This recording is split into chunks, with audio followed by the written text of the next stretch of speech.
ஒருவர் தவறு செய்கின்றபோது அவரை திருத்த வேண்டும் என்ற நோக்கில் பிரியத்துடன் கண்டிப்பது எப்படி? அல்லாஹ் தன் அருள் மறையாம் திருமறையில் சொல்கிறான். فَيَوْمَئِذٍ لَا يَنفَعُ الَّذِينَ ظَلَمُوا مَعْذِرَتُهُمْ وَلَا هُمْ يُسْتَعْتَبُونَ. ஆகவே அந்நாளில் அநியாயம் செய்தவர்களுக்கு அவர்கள் கூறும் புகழ்கள் ஒரு பயனும் தராதியான்றி அவர்கள் அல்லாவை திருப்தி செய்யவும் முடியாது. அல் குர்ஆன் சூரா 30 வசனம் 57.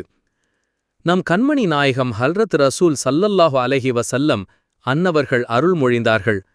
உங்களில் யாரும் மரணத்தை ஆசைப்பட வேண்டாம். ஏனெனில் அவர் நல்ல குணமுள்ளவராக இருப்பின் இனிவரும் காலங்களில் அவர் தனது நன்மைகளை அதிகப்படுத்திக் கொள்ளக்கூடும்.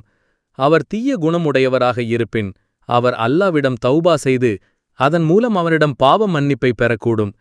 அறிவிப்பாளர் ஹல்ரத் அபு ஹுரைரா ரலியல்லாஹு அன்ஹு அன்னவர்கள். ஆதாரம் நூல் சஹீஹ் புகாரி ஷரீஃப் 5633 ஹதீஸ்.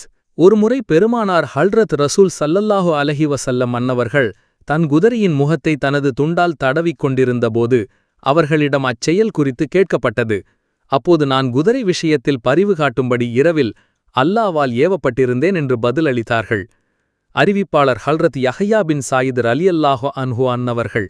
ஆதாரம் நூல் தன்வீருல் ஹவாலிக் 3436 பக்கம்.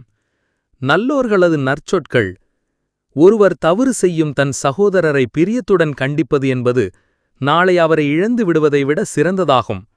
அறிவிப்பாளர் ஹல்ரத் அபூ தர்தா ரலியல்லாஹு அன்ஹு அன்னவர்கள். ஆதாரம் நூல் லிசானுல் அரப் அதப்.